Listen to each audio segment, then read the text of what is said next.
कोई भी नहीं है यहाँ पे, तो किससे बात करूं? Who's watching? ओह, है कोई। Hi Tanishka Jain. Myself Sushant Jain.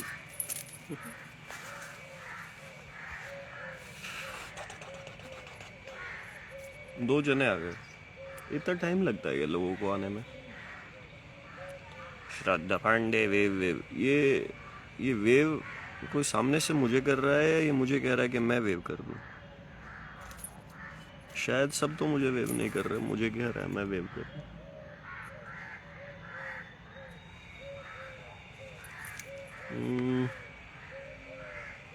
Accept. पार्वेक sent request to be in your live video, और मैंने उसे एक्सेप्ट किया। और फिर वो मुझे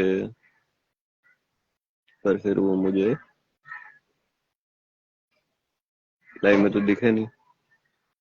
मैं अच्छा हूँ धीरज, आप कैसे हो? शुभम कुम्भरे।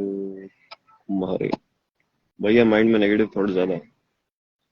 ये तो मैं काफी बताता हूँ ना वीडियोस में। ध्यान करने से जिन विचार कर्मों के कारण हमारे दिमाग में के विचार आ रहे हैं, वो कर्म करते हैं तो वो विचार चले जाते हैं। जब अगले विचार आता है तो फिर से वो कर्म काटने पड़ते हैं, या फिर वो अपने आप कटेंगे तो ज्यादा टाइम है। हेलो, आपकी पोस्ट अच्छी लगती है, ज्ञानवर्धक। श्रद्धा पांडे, धन्यवाद। भाई मंत्र जाप से कर्म करते हैं क्या?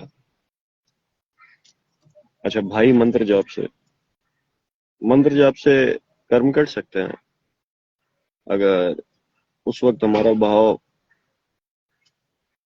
वो मंत्र जो कह रहा है उसी पे है, या फिर हम आत्मा से कर्म काटने के निमित्त से भी कर रहे हैं, या फिर हमारे भाव आत्मा से। ये तो वही बात होगी, हमारे भाव आत्मा से कर्म काटने के हैं, या फिर आप जिसकी भक्ति के लिए मंत्र जाप कर रहे हो उसकी भक्ति अगर आत्मा से कर्म काटने वाली है तो भी कट सकते हैं।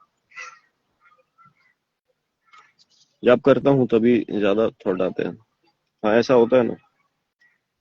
जाप जाप जब जब पता नहीं, आप जब या जाप जो भी लिखना चाह रहे थे, आप जाप करो या कोई सा भी कर्म काटने की क्रिया करो, तो कर्म कटते हैं तो बहुत ज्यादा थॉट आते हैं, बहुत ज्यादा विचार आते हैं, क्योंकि जल्दी जल्दी कट रहे हैं। तो उनमें से काफी सारे जाने से पहले अपना फल देते हैं, तो एक साथ में 5 की जगह 15, 20, 25, 50 विचार भी आ जाता है, कई बार एक लहर आ जाती है। लेकिन उसे पूरा पार करके ही उससे बाहर आया जाए तो ठीक है। वरना फिर पूरा पार करके अगर बाहर नहीं आए, अगर अपन मान लो, तो तो वो फिर क्या है, अगर आपने बीच में छोड़ दिया, मान लो आपको आधे घंटे करने से आप एक ऐसी जगह पे पहुंचते जहाँ पे आप ठीक होते, और आपने छोड़ दिया उसे 15 मिनट पे, 15 मिनट बाद आपने ध्यान करना छोड़ दिया कि इतने सारे विचार आ गए, तो फिर वो, अब ये विचार कर्म उदय में आगे पुराने कट गए, अब एक साथ में इतने सारे आ रहे हैं, तो ये अगले 15 मिनट के ध्यान से कटते तो अभी हो सकता है 6-7 घंटे चल जाए, 2-3-4 दिन चल जाए। और 2-3-4 दिन परेशान रहोगे और आपको लगेगा ध्यान से आपके वो हो गया, और दिमाग खराब हो गया। 24 आवर्स ध्यान में कैसे रह सकते हैं? डियर, हिंदी में डियर पढ़ के ऐसा लग रहा है जैसे मेरे को हिरण कह दिया किसी। खैर, 24 घंटे देखो, नींद में ध्यान में कैसे रहा जा सकता है तो मुझे भी अच्छे से नहीं पता, लेकिन सोने से पहले अनुलोम विलोम, सोने जैसे बिस्तर पे लेट गए तो अनुलोम विलोम करके सो, तो मेरे ख्याल से जो नींद आती है वो योग निद्रा ही है, योग निद्रा जैसी है। और अगर आपको ध्यान ही करना है तो सोने से पहले अपने शरीर के अंदर जहाँ पे भी, जैसे सर में क्या महसूस हो रहा है, कंधों से पेट में क्या महसूस हो रहा है, पैरों में क्या महसूस हो रहा है, ऐसे संवेदनाओं को कहाँ क्या महसूस हो रहा है, उसे देख के सोओगे 2-3-4-5 मिनट, तो जो नींद आएगी वो भी योग निद्रा जैसी होगी। बचे हुए टाइम पे जब आप कुछ भी ध्यान व्यान नहीं कर रहे, जब जब आप जग रहे हो, जब आप नींद में नहीं हो, तो वर्तमान में जागरूक रहना ध्यान है। मैं अगर इस बात पे जागरूक हूँ कि मेरी एक अंगुली और एक अंगूठा इस चाबी के अंदर है, मुझे अपने अंगूठे पे थोड़ा सा दर्द महसूस हो रहा है क्योंकि मेरी चमड़ी दुख रही है, और अब मैं इस बात के लिए जागरूक हूं कि मेरा हाथ नीचे जाकर के इसे रख रहा है। अब मैं इन दोनों बातों के लिए इस बात के लिए जागरूक नहीं हूँ कि मेरा हाथ मेरे बालों पे, बजाय कि मैं इसके जागरूक हूँ, इस चीज पे के लिए जागरूक हूँ कि मैं क्या बोल रहा हूँ। ऐसे तो जो भी मैं कर रहा हूँ उसमें जागरूक रहना, बोलने में बोलना अपने आप में जागरूकता बढ़ाता है। बिना रटी हुई बातें बोलना, जैसे अभी मैं लाइव पे बात कर रहा हूँ ना, मेरा बहुत कम ध्यान जा पा रहा है कि आसपास में कोई क्या कर रहा है या कौवे काव काव कर रहे हैं। तो इसमें क्या है कि मतलब जैसे बोलने बोलने में भी ज्यादा जागरूकता के लिए जो मुझे ठीक लगा है वो है बोलने की गति को कम कर देना, जैसे मैंने अभी बोलते बोलते कर दिया। जो लोग ज्यादा जल्दी जल्दी बोलते हैं वो अपनी बातों में मतलब वो अपने बोलने में उतना ज्यादा जागरूक नहीं रह पाते, जैसे मैं अभी बोल रहा हूँ, उनको दिक्कत होगी जागरूकता ज्यादा रखने में। आगे किसी ने कुछ नहीं लिखा और 3 जने हैं, क्या मुझे लाइव से जाना चाहिए? 7 मिनट 13 सेकंड, 10 मिनट तक कर लेते हैं यार। दिल में मेरे है दर्द किसको, बोलूं किसको? आप में से कई लोग मेरे से पूछते रहते हैं कि भाई आप कई कई बार वीडियो में क्वेश्चन मार्क बना हुआ होता है आपके सर पे, तो वो इसलिए भी होता है क्योंकि मैं हंसी मजाक के वीडियो भी बनाता हूँ। तो तो मैं कई कई बार वैसे के वैसे ही उठ करके ये वाले वीडियोस भी बना देता हूँ। पता नहीं यार, मेरे फोन पे इतने ज्यादा स्पैम कॉल्स आते हैं, मतलब मेरा नंबर पता नहीं ये कंपनियों ने कहाँ कहाँ पे बेच दिया। बाप रे। कोई कह रहा है कि यहाँ जमीन खरीद लो, कोई कह रहा है क्रेडिट कार्ड ले लो, कोई कह रहा है टेस्टिंग करवा लो, ब्लड टेस्ट कर देंगे 108, कोई कह रहा है इंश्योरेंस ले लो, कोई कह रहा है शेयर मार्केट में पैसे लगा दो। किस किस किस किस को प्यार करूं, कैसे मैं प्यार करूं, ऐसा इतना ध्यान में किस पे दूं? दिन में 3-4 फोन आते हैं मेरे को, ज्यादातर सब स्पैम। ब्लॉक कर करके थक गया वो। तो खैर ये बात तो मैंने ऐसे निकाली क्वेश्चन मार्क वाली कि मैं, क्योंकि ये कर्म सिद्धांत का पन्ना है तो लोग सोचते होंगे ये तो बहुत ही वो साधु आदमी होगा, तो मैं हंसी मजाक में कई ऐसी अटपटी सी बातें बोलता रहता हूँ। पहले मैं कॉमेडी की बनाता था, फिर मेरी दिलचस्पी इसमें भी थी और मुझे लगा बाहर लोगों का इससे भला हो सकता है। कईयों का किया भी मैंने। 5 मरीज मिले मुझे अलग अलग वक्त पे, लड़के लड़कियां सब, कोई लड़का कोई लड़की, जो एलोपैथी में काफी इलाज करा के आए थे। आयुर्वेद में भी उन्होंने षटकर्म पंचकर्म काफी कुछ कराया पर उनको कुछ हो नहीं पा रहा था। तो फिर मैंने उनको कर्म सिद्धांत से ध्यान कराया तो उनको 2-3 दिन में ही असर दिखने लग गया, रोज का 1-1 घंटे। और ऐसा करते करते मैंने मतलब मेरी फेलियर रेट 0 है। जो मेरे पास जितने भी दिन रहा, 10 दिन 20 दिन 5 दिन 3 दिन 1 महीना 1.5 महीना, मैंने अपने सामने जितने भी टाइम वो रहा प्रोग्रेस कराई उनकी। एक या दो एक या दो केस पूरे ठीक हो गए थे, क्योंकि क्या है कि कर्म करते करते बीच में ऐसे कर्म भी उदय में आ जाते हैं कि मैंने देखा ये वो हुआ मेरे साथ। तब मेरे को पता चला कि अच्छा इन लोगों के ऐसे कर्म उदय में आ रहे हैं, कर्म कट रहे थे। तो जैसे एक औरत थी, उसको नींद नहीं आ रही थी, वो 5 महीने से सोई नहीं, वो 5 महीने में टोटल 1 घंटे सोई थी ऑलमोस्ट। वो कह रही थी कि लगभग मैं 1 ही घंटे सोई। मैंने कहा यार ये क्या चक्कर है। वो थक गई थी एलोपैथी में इलाज करा के, फिर पंचकर्म षटकर्म आयुर्वेद से भी कुछ नहीं हो रहा था, योग से भी नहीं हो रहा था, करने का मन भी नहीं करता ऐसे मरीजों का, शरीर साथ नहीं देता, तो उसे नींद नहीं आ रही थी।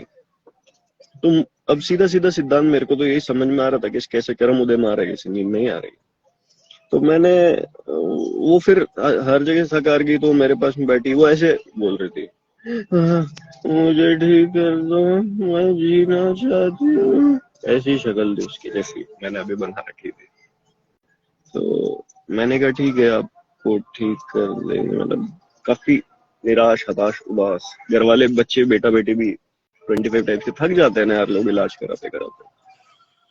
मेरे साथ एक दिन बैठी, मैंने उससे बात करी, मैंने उसे बोलने वाला ध्यान नहीं करवाया, सीधा सीधा कि आपके दिमाग में जो भी चल रहा है आप मुझे बोलते रहो। 1 घंटे बैठी, उसमें 40-45 मिनट बोला होगा। मुझे सांस भी लेता है, चुप भी होता है, कुछ चीजें हम बीच में समझाते भी हैं, कुछ ज्ञान भी देते हैं उसे। तो उस दिन उसे थोड़ा सा आराम लगा, सोई नहीं वो। दूसरे दिन बैठी वो, उसके बाद में 15-20 मिनट सोई, उस 1 घंटे के बाद में। उस दिन उसने शायद 45 मिनट बोला हुआ दूसरे दिन। तीसरे दिन बैठी तो उस दिन शायद उसने 50 मिनट बोल लिया होगा 1 घंटे में से। उस दिन वो 1 घंटे सोई, 1 घंटे से शायद ऊपर ही सो गई होगी। तो जब वो उठी तो उसकी बेटी कहती है, कितने लंबे टाइम बाद इतना सोए हो। और मैंने भी सोचा, अच्छा, मैंने पूछा आंटी आप पिछले 5 महीने में कुल मिलाकर के कितना सोए थे? जैसे आप कह रहे थे आपको नींद नहीं आती, तो 5 महीने में आप कितने कुल मिला के कितना सोए थे? तो वो कहती है इतना ही। मैंने कहा इतना ही मतलब? कहती है आज जितना सोए हूं कुल मिला के इतना ही सोए थे, मतलब 1 घंटा टाइम, 1 घंटा लगा। ये एक थी, फिर एक थी जिसे ज्यादा होश नहीं रह रहा था कि क्या हो रहा है। उसको ऐसा लग रहा था कि ये आंटी होंगी 50-55 की होंगी, इनके बच्चे 25-1 साल के होंगे। फिर एक थी वो, मैं देखो नाम तो नहीं बता सकता ना, वो किसी के निजी जीवन है, पर एक थी वो होगी शायद 20-20 19-20 की होगी। वो यूं थी कि मुझे ऐसा लग रहा है मेरा शरीर दूज रहा है और पसीना आ रहा है, पर उसके हो कुछ नहीं रहा था। हम देख रहे हैं वो दूज नहीं रही है, मतलब कांप नहीं रही है, उसके पसीना नहीं आ रहा। तो फिर उसको भी कर्म से पहले तो ये बोलने वाला ध्यान, फिर कई कई बार क्या है कि विचार कर्म नहीं है तो आप बोलोगे कैसे? आपको बिना रटी हुई बातें बोलनी है तो विचार बोलने पड़ेंगे, लेकिन विचार कर्म ही उदय में नहीं आ रहे अगर, तो बोलोगे कैसे? और ऐसा हो सकता है कि विचार कर्म उदय में नहीं है, तो फिर आप बोलोगे क्या? या तो किताब पढ़ लो, पर किताब भी रटी हुई है क्योंकि आप देख देख के बोल रहे हो, उसमें तो सोचना नहीं पड़ रहा, एक तरीके से रटी हुई होगी। तो फिर उसमें उसे एक पैर पे खड़े होकर के गिनती गिनने वाला ध्यान करवाया। तो फिर उसके जो कर्म अभी उदय में आ रहे थे वो चले गए, जिसमें विचार कर्म नहीं था। वो चले गए तो अब अगला जिनका नंबर है उसमें फिर विचार कर्म आ गए। तो फिर से उसे विचार आने लगे, उसे अजीब अजीब से। कभी विचार आ जाता है कि मैं शादी करूंगी, कभी आ जाता है मैं शादी बिल्कुल नहीं करूंगी, कभी आ जाता है कि हमसे कुछ नुकसान हो जाएगा, ऐसे। कभी डर लगने लग जाता अचानक, बैठे बैठे रोने लग जाती थी। तो फिर उससे फिर वापस से उसके विचार आने लगे, तो फिर से उसे बोलने वाला करा। ऐसे अलग अलग तरीके के ध्यानों में मैंने लोगों को अदला बदली करके, ये लड़की मेरे पास से जब गई तब मेरी देखनी में 45% ठीक हुई होगी। मुझे 1 महीने के लिए और चाहिए थी मेरे पास, ये मेरे पास शायद कुल मिला के 1 महीने रही होगी, 25 दिन, 1 महीना। मेरे पास 1 महीने और चाहिए थी मुझे, पर फिर उसके मम्मी पापा को उसे ले जाना था, तो रोज 1 घंटे बैठती होगी मेरे पास में, हफ्ते में 5-6 दिन। क्या हो गया है मेरे मुंह पे? चमड़ी फट गई है मेरी, शिट। मुझे इतनी देर से काला काला लग रहा था। तो वो चली गई, फिर चली गई तो उसके 1-1.5 साल बाद मेरी वापस बात हुई। तो मैंने कहा क्या हुआ तबीयत का? तो उसके उस वक्त तो ऐसे कर्म उदय में आए कि वहां पे तो उसके जितने कर्म कटने थे कट गए, और फिर जो कर्म उदय में आए आगे उसके लिए जो भी सांसारिक निमित्त बनने थे वो बने, और फिर वो ठीक हो गई। कहने का मोटा मतलब है कि क्योंकि बीमारी की जड़ पाप कर्म है, तो जब हम पाप कर्म कटवाते हैं तो लोग ठीक होते हैं। कई कई बार जैसे लोगों को तो आभास नहीं होता, क्योंकि जो मैं करता हूँ ये आमतौर पे बाजार में मिलता नहीं है। तो बाजार में मिलता नहीं है तो लोगों को पता नहीं है कि ऐसा कुछ होता है। लोग तो इसे काउंसलिंग कहते हैं, पर ये काउंसलिंग तो वो होती है जिसमें सामने वाला आपको कुछ समझाता है। मैं ज्यादा समझाता नहीं, मैं तो सिर्फ उन्हें जो सिद्धांत है वो समझाता हूँ। ये कर्म, आत्मा, कर्म बनना, पाप पुण्य, ये सिद्धांत है, प्रकृति के नियम है, ऐसे। फिर क्या है कि काउंसलिंग नहीं है तो इसको लोग समझते नहीं। तो मैं कई बार जैसे स्टोरी में डालता हूँ ना कि अगर आपको कोई बीमारी है, डिप्रेशन है, मेंटल डिसऑर्डर है, दिमाग की तकलीफ है, ज्यादा नकारात्मक विचार आना है, तो आप 1-to-1, मतलब एक से एक कोचिंग ले सकते हो, क्योंकि फिर उसमें 1 घंटा जाता है। और 1 घंटे अगर आपने दिन में 7 घंटे दे दिए 7 जनों को, मतलब अंग्रेजी में बोले तो क्लाइंट कह देते हैं ना, क्लाइंट है हमारा। 7 क्लाइंट अगर आपके हो गए तो फिर उसमें क्या है कि 7 घंटे तो चले गए। और ये 7 घंटे 7 घंटे, इसमें आप बीच में, मैं बीच में फिर इसमें सुसु करने नहीं जाता, इसमें बीच में फोन पे बात नहीं करता, इस पे बीच में खाना भी नहीं खाता। ऐसे मैं तो नहीं खाया अभी तक, तो मैंने ऐसा नहीं किया।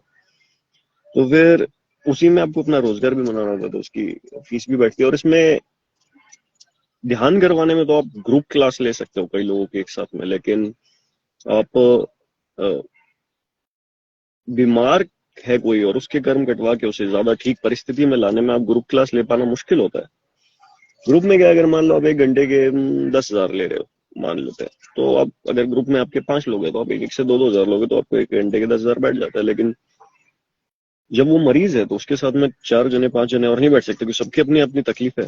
तो उसमें फिर क्या है कि वो फिर 10,000 ही बैठता है, क्योंकि अगर 1 घंटे से 10,000 आने हैं तो आने चाहिए, नहीं तो अगर एक एक घंटे से अगर आप 1,000 रुपए लोगे तो 7 घंटे के 7,000 होंगे। महीने की बात हो रही है, 1 घंटे के 10,000 की नहीं हो रही। एक महीना, हफ्ते में 5 दिन, एक एक घंटा ऐसे। तो ऐसे करते करते लोग समझते नहीं इन बातों की गहराई को, और कई सालों तक तकलीफ भोगते हैं। कई एक एक मरीज था, वो 25% ठीक हुआ, वो काफी खराब हालत थी, वो 14-15 साल से शायद तकलीफ में था, 2004 से तकलीफ में था। 2021 की बात होगी वो मुझे मिला।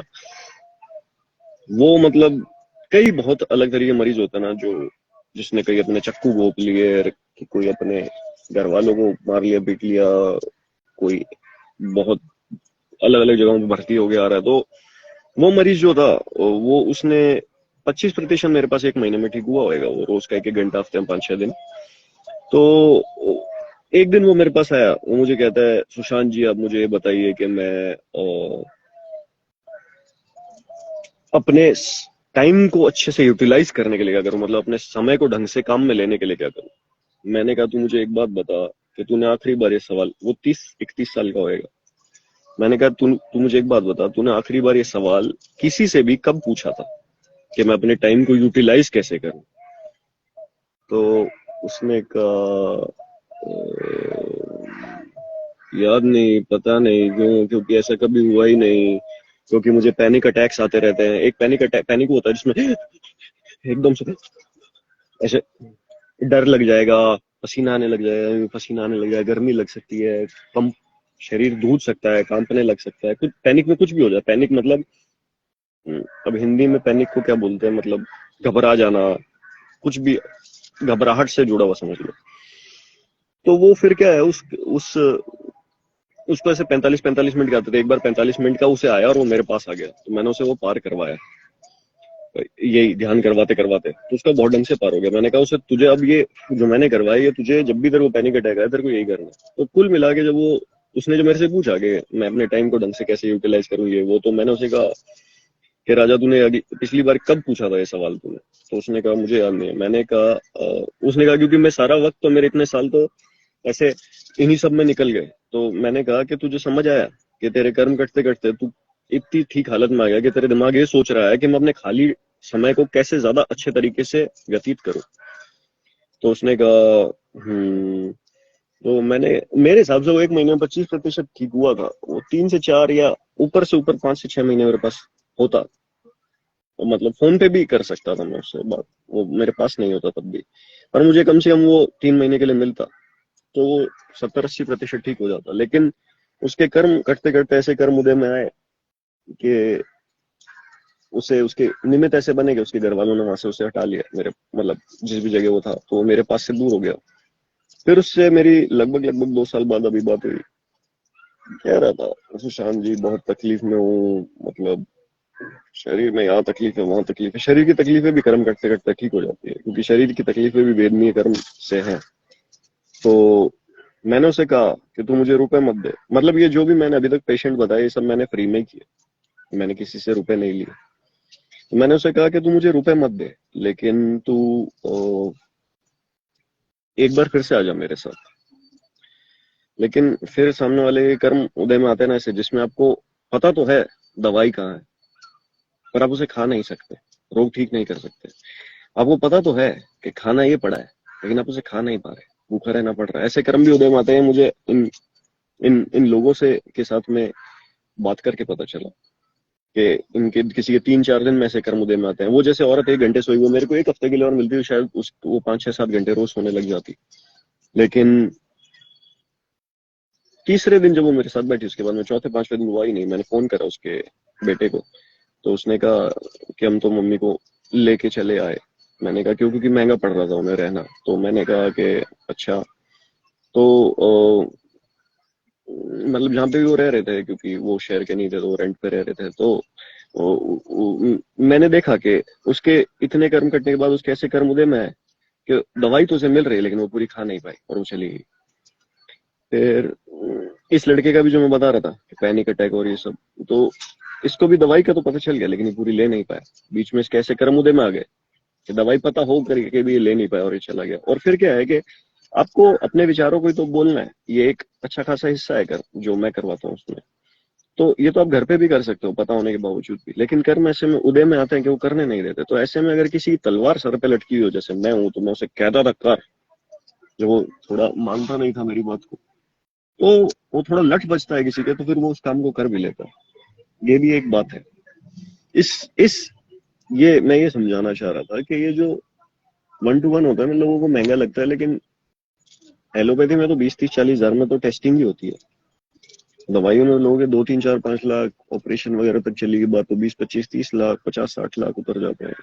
यहाँ पे आप कुछ महीनों में ठीक हो जाते हो और फिर आपको समझ भी आ जाता है कि अगली बार जब कोई तकलीफ आए तो हमें उसका सामना कैसे करें। खैर, शुभम कुंभारे, मैं इस वीडियो को, लाइव वीडियो को सेव ही कर दूंगा ताकि आगे भी कोई सुनना चाहे तो सुन ले। I am Dheeraj Parekh, thank you bro. 3:40 time क्या है? शुभम कुंभारे, 3:40 टाइम क्या है? आई एम वेरी ग्रेटफुल धीरज जो आपके कांटेक्ट में हो।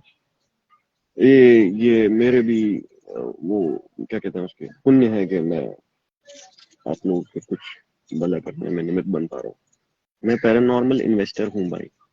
ये क्या होता है? पहली बार सुना मैं, इन्वेस्टर ही लिखा है, क्या होता है? 3:40 टाइम क्या है बताओ भैया? 3:40 टाइम क्या है बताओ भैया?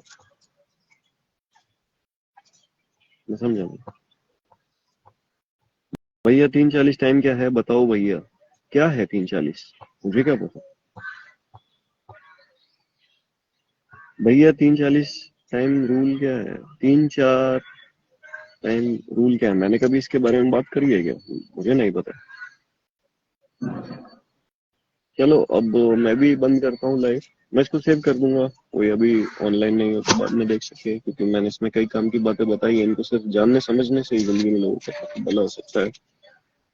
क्या पता कल कौन है, कल मतलब किसका क्या है कि किसको पता। तो चलो मैंने इंटरनेट पे डाल दिया, जिंदगी में किसी के तो काम आता रह सकता है, हमारे साथ भी। और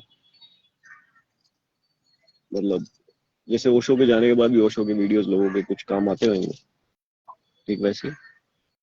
ठीक है, बंद करने से पहले मैंने कहा था वैसे मैं 10 मिनट में बंद कर दूंगा, पर बात लंबी खिंच गई तो एक तरीके से झूठ था, पर मेरी नीयत में कोई खोट नहीं थी। अगर आप कुछ कहना चाहते हैं तो आप कह सकते हैं, यहाँ पे नीचे लिख सकते हैं। अच्छा शुभम कुंभारे, आप अभी तक यहीं पे ही हो गए? मुझे लगा आप छोड़ गए थे। अरे 3:40, 3:40 टाइम रूल क्या है? अगर आप चाहो तो नीचे बता सकते हो, मुझे समझ नहीं है। धीरज जैन, मॉर्निंग 3। ओ अच्छा अच्छा। ओ, ब्रह्म मुहूर्त, ब्रह्म मुहूर्त बोलना चाह रहा हूँ। अरे बहुत खास समय है, मुझे नहीं पता था इतना खास है। मुझे तो इसकी अहमियत का भी कुछ महीने पहले ही समझ में आया। यार फिर से तुमने एक बात छेड़ दी, लेकिन इस समय में वातावरण में अलग तरीके की ऊर्जाएं बहती है, अलग तरीके का वातावरण में वो होता है। जैसे गर्मी हो या ठंड, इस मौसम में मैंने हमेशा ठंडक देखी है। 3 से 5, 5:30, ये सूर्योदय से तुरंत पहले वाले प्रहर को ब्रह्म मुहूर्त बोलते हैं शायद। इसका कुछ है, इसकी कुछ गणित है।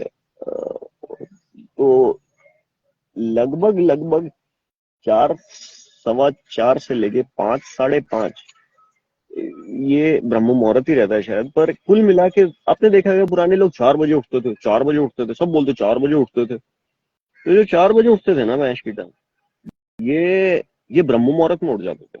अब ब्रह्म मुहूर्त की जो हवा है ना, सिर्फ हवा हवा है, वो भी अपने आप में बहुत बड़ी दवाई है। आपने देखा होगा जो 4 बजे उठते हैं ना, ये 80-90 साल के भी हो रहे हैं तब भी इनके घुटनों में दर्द नहीं हो रहा, इनकी कमर मुड़ नहीं रही, सीधे सीधे चल रहे हैं, काम भी कर पा रहे हैं। और यही 60 साल वाले नहीं कर पा रहे। कि ये ब्रह्म मुहूर्त की जो हवा हवा है ना, हवा जो सांस में आ रही जा रही है, यही बहुत बड़ी दवाई का काम कर जाती है। और ये तो सिर्फ हवा है। ब्रह्म मुहूर्त में जो ऊर्जाएं बहती है ना, ये भी थोड़ी अलग तरीके की होती हैं। इस मुहूर्त के लिए ऋषि मेरे ख्याल से ऐसा बता गए हैं कि इस मुहूर्त में सबसे अच्छा काम करने के लिए ध्यान है। लेकिन मैंने तो इस मुहूर्त में योग किया है, और इस मुहूर्त में योग करने से मुझे काफी ठीक महसूस होता था। मतलब मुझे नहीं पता था ऐसा कोई मुहूर्त है। और एक और भी चीज है इसमें कि ब्रह्म मुहूर्त में जैसे मैं बोल रहा था ना, पूरे साल में सिर्फ ये एक ही, मतलब ये पूरे साल में, जैसे गर्मी में गर्मी होती है ना, तो पूरे साल में 3 से 5 या 5.5 या 3.5 से 5.5 6, ये जो भी समय है ना, इस वक्त में ठंडक ही रहती है पूरे साल ही। और ठंडक रहती है, तो किसी के शरीर में अगर गर्मी पड़ी हुई है तो सुबह उठ करके वो इस मौसम में उठे और इस मौसम की हवा को अपने शरीर पर लगने दे, तो उसके शरीर की गर्मी काफी कम होती है। उससे पित्त बढ़ जाता है ना, लोगों के शरीर में अग्नि तत्व बढ़ जाता है। मतलब ये सब बातें काफी कीमती है, ब्रह्म मुहूर्त में उठना काफी कीमती है। और ये 3:40 नहीं है, ये पक्का पक्का 3:40 नहीं है, क्योंकि ये सूर्य उदय से पहले वाले प्रहर को कहते हैं। इसको यूट्यूब पे देखा था मैंने, तो ये गणित कुछ ऐसी बैठ रही थी कि 4:15 से 5, 5:15 तक का समय हमेशा हर मौसम में ब्रह्म मुहूर्त में पड़ता है। लेकिन अभी जैसे मैं राजस्थान में हूँ, यहाँ पे सूर्य उदय हो रहा है 7:20 पे, जो बताया जा रहा है। लेकिन 7:20 से तुरंत पहले वाला प्रहर आप समझ लो 5 बजे के आसपास से शुरू हो रहेगा। मेरे ख्याल से 24 घंटे में 8 प्रहर होते हैं, एक प्रहर 3 घंटे का होता है, लेकिन ब्रह्म मुहूर्त 3 घंटे का नहीं होता। ब्रह्म मुहूर्त कुछ 1 घंटे 48 मिनट या कुछ कुछ कुछ ऐसा सा है, या 48 2 बार जुड़ते हैं ना। ये जो समय बैठता है, कितना बैठ गया, 96 मिनट हो गए ना, तो 1 घंटे 36 मिनट ये ब्रह्म मुहूर्त का काल है, इतनी देर तक चलता है। ये जो मुझे याद आ रहा है, देखो हो सकता है मैं कुछ गलत भी बता रहा हूँ, ब्रह्म मुहूर्त का मुझे अच्छे से याद नहीं है, पर मुझे याद आ रहा है कि 48 2 बार जुड़ते हैं, तो 1 घंटा 36 मिनट होता है ना, इतना ब्रह्म मुहूर्त का काल होता है जब से वो शुरू होता है तब से। लेकिन वो सूर्य उदय से पहले वाले प्रहर पे रहता है। तो सूर्य उदय का समय अगर बदल रहा है, सूर्य उदय का समय अगर बदल रहा है, तो अगर अभी गर्मी में सूरज 5 बजे उग रहा है और ठंड में सूरज 7:15 बजे उग रहा है, तो ब्रह्म मुहूर्त तक भी खिसकेगा। तो ब्रह्म मुहूर्त फिक्स समय नहीं है। तो आमतौर पे आप 3:30 से 4 बजे उठो, फिर जैसे अपने को टॉयलेट वॉयलेट जाना, अपन जाकर के आ गए, तो 4:30 4:45 सा बज जाता है। तो मतलब जो भी अपने को थोड़ा गर्म पानी पीना हो किसी को, तो उस तरीके से फिर अब योग करने बैठो या ध्यान करने बैठो, तो ये 7 7:30 तक आप खींच दो। इसमें मोटे रूप में आपने ब्रह्म मुहूर्त, कोई भी मौसम में हो, आप ब्रह्म मुहूर्त में उठ गए, आपने उसकी हवा सांस में ले ली, उसमें आपने ध्यान या योग जो भी करना वो कर लिया। मेरे ख्याल से मैंने आपके ब्रह्म मुहूर्त का भी एक ठीक ठाक जवाब दे दिया। लेकिन ये ब्रह्म मुहूर्त बहुत ज्यादा कीमती है, इसकी कीमत बताना बहुत मुश्किल है ऐसे ये कह के कि ब्रह्म मुहूर्त बहुत कीमती है। पर आप यूं समझ लो कि दवाइयों में सबसे बड़ी दवाई जैसे हवा खुद है, या ध्यान खुद है, या भगवान की शरण में जाना, गुरु की शरण में जाना, इस बहुत बड़ी दवाइयां हैं। तो वैसे ही ब्रह्म मुहूर्त में उठ जाना अपने आप में शरीर के लिए एक बहुत बड़ी दवाई है। ये मुझे, मतलब 3 ही साल पहले जब मैं थोड़ा योग शुरू किया, तब मैं वैसे ही ब्रह्म मुहूर्त में उठ करके कर रहा था, क्योंकि मुझे कोई किसी ने कहा कि ऐसा करना है, ये ऐसी है, वहां नियम वही था। लेकिन अभी कुछ महीने पहले जब मैंने वापस ऐसा किया, तो मुझे जो फर्क अपने शरीर पे जो मेरे को जैसे गर्मी बहुत लग रही है, तो गर्मी नहीं लग रही ब्रह्म मुहूर्त में उठ रहा हूँ तो, और मेरे शरीर में पाचन क्रिया ज्यादा अच्छे से काम कर रही है। ये बहुत ज्यादा फर्क पड़ता है ब्रह्म मुहूर्त में उठने से। वो हवा ही अलग चमड़ी पे महसूस ही अलग कराती है, सांस में अलग महसूस होती है, आंख के ऊपर या आंख में अलग महसूस होती है। और फिर ब्रह्म मुहूर्त के अलावा एक सूर्य उदय के बाद में खाना नहीं खाना, इसका मुझे काफी ज्यादा फर्क लगा। मतलब काफी ज्यादा फर्क लगा मुझे सूर्य उदय के बाद खाना नहीं खाने से। मतलब इससे पाचन क्रिया काफी ठीक भी रहती है। सुबह सही 5-6 बजे 7 बजे सूर्योदय के आसपास भूख भी लग जाती है। आप उसी वक्त से खाना चालू करो, तो शाम के 6 बजे 7 बजे या 5 बजे जब भी आपका सूर्यास्त हो रहा है आपकी जगह पे, तब तक आपकी खाना हो जाता है। दिन में 12 घंटे का खाने में गैप रखना ही चाहिए। मतलब खाने में गैप 12 घंटे का मतलब, जैसे अपन ने कल शाम को 6 बजे खा लिया, तो आज सुबह 6 बजे से पहले नहीं खाना चाहिए। इसे अंग्रेजी में इंटरमिटेंट फास्टिंग कहते थे, 12 घंटे की। फिर इसमें थोड़ा और जोड़ करके वो 14-15 घंटे की इंटरमीडिएट फास्टिंग कर देता है, जिसमें आप 14-15 घंटे कुछ नहीं खा रहे और बचे हुए टाइम में अपना खाना खा रहे हो, और फिर इसे बढ़ा करके वो 6 और 18 कर देता है 24 घंटे में। 6 घंटों में सब कुछ खा रहे हो, जैसे सुबह 10 बजे से लेकर शाम को 4 बजे के बीच में खाया और 18 घंटे कुछ नहीं खाया, तो जो बचे हुए 18 घंटे है ना, तो जैसे शाम को 4 बजे खाया तो उसको पचाते पचाते शरीर ने 8-9 बजे तक पचाया, तो वो क्या है कि बचे हुए जो 8-9 के बाद का समय और अगले दिन सुबह सुबह 10 बजे तक का, इसमें शरीर खाली होता है। और शरीर जैसे ही खाली होता है ना, ये खुद को ठीक करने लग जाता है। ये मेरे को जितना पता है सही है, और मेरे ख्याल से सही है। वो अपने वात पित्त कफ को बैलेंस करने लग जाता है। प्राण ऊर्जाओं को जो भी सही होनी होती है वो होने लग जाती है। पांचों तत्व, धरती जल वायु अग्नि आकाश, ये सही अनुपात में बैठने लग जाता है, जिसके कारण वात पित्त कफ सही बैठने लगता है। तो शरीर अपने आप को सही करने लग जाता है। शरीर अपने आप को सही करने लग जाता है तो आप स्वस्थ रहते हो। जो भी, जैसे आपने मान लो आज डेयरी मिल्क खा ली तो उससे आपके शरीर में कुछ नुकसान पहुंचा, तो आप अगले 18 घंटे, जैसे आज आपने खाना खाया उसमें कहीं डेयरी मिल्क खा ली, लेकिन आप रोज 18 घंटे 12 घंटे 14 घंटे 15 घंटे कुछ नहीं खाते, तो फिर वो जो बीच में घंटे खाली मिले शरीर को, उसमें डेयरी मिल्क का नुकसान था, वो उसे वापस से भर के सही कर देता। ये वैसे तो कर्म सिद्धांत से जुड़े हुए नहीं है, पर कर्म काटने के लिए, ध्यान करने के लिए शरीर थोड़ा स्वस्थ रहे तो ठीक है। तो शरीर के स्वास्थ्य पे भी मैं ठीक ठाक सी बातें कर लेता हूँ, पर मैं कोई वैद्य नहीं हूँ। पर मैं मोटे रूप में आपको जो बता रहा हूँ ये कुछ गलत नहीं होना चाहिए, पर फिर भी ये मेरे अनुभव के निचोड़ है। आप किसी वैद्य से संपर्क कर सकते। और मैंने वो ठीक ठाक बता दिया। ब्रह्म मुहूर्त ज्यादा कीमती है। हाँ, और हाँ, एक आयुर्वेद में ऐसा भी आता है कि दिवस का आखिरी खाना दूध होना चाहिए। मैंने कहा सूर्य अस्त के बाद में नहीं खाना चाहिए, सूर्य अस्त के बाद नहीं खाना चाहिए। मतलब उससे शरीर पे काफी आराम रहता है, शरीर पे पाचन क्रिया पे। तो आयुर्वेद में दिवस का आखिरी खाना दूध होना चाहिए। तो काफी आयुर्वेद के वैद्य ऐसा कहते हैं कि रात को आप दूध पी के सो सकते हो, ऐसा आयुर्वेद में आता है। पर आयुर्वेद में आता है दिवस का आखिरी खाना दूध होना चाहिए, और दिवस दिन को कहते हैं। तो मेरे ख्याल से लिखने वाले ये लिख गए थे कि दिन का आखिरी खाना होना चाहिए बजाय कि रात का। और लोगों ने दिवस का मतलब दिन गिन लिया जितना वो जग रहे हैं उसे। और फिर क्या है कि शास्त्र 2000 3000 5000 साल पहले लिखे गए होंगे, वेद वाले, आयुर्वेद वाले। तो समय के साथ शब्दों का मतलब बदलता है। तो जैसे अभी अगर दिवस का मतलब हम दिन गिन रहे हैं, या जब तक हम जग रहे हैं तब गिन रहे हैं, लेकिन उस वक्त दिवस का मतलब दिन ही होता होगा। सूर्यास्त से सूर्योदय से सूर्यास्त के बीच का जो समय है उसे दिवस क्या कहा जाता होगा। तो मेरे ख्याल से आयुर्वेद रात्रि भोजन की तो वो नहीं करता होगा, ये करो, उसको सराहना नहीं देता होगा।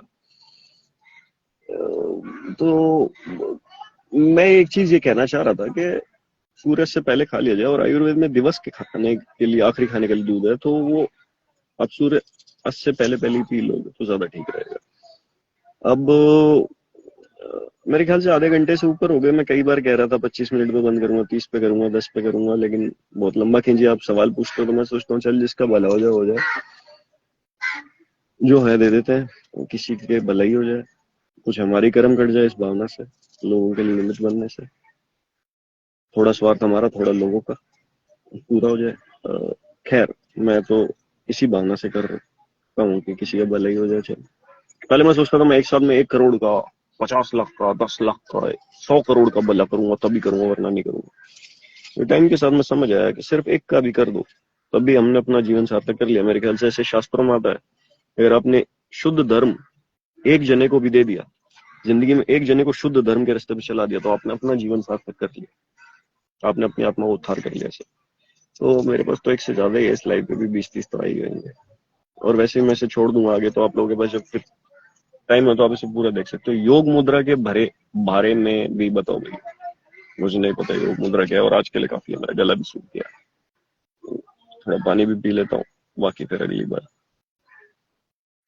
तो जाने से पहले जो मैं हर बार बोलता हूँ, अगर आपको कुछ और कहना है तो कह लो, और सवाल कोई ऐसा मत पूछना कि फिर मेरे मन में ही हो जाएगी मैं जवाब दे दूं। अरे यार, मेरे होठ कितने हट गए, ठंड का मौसम।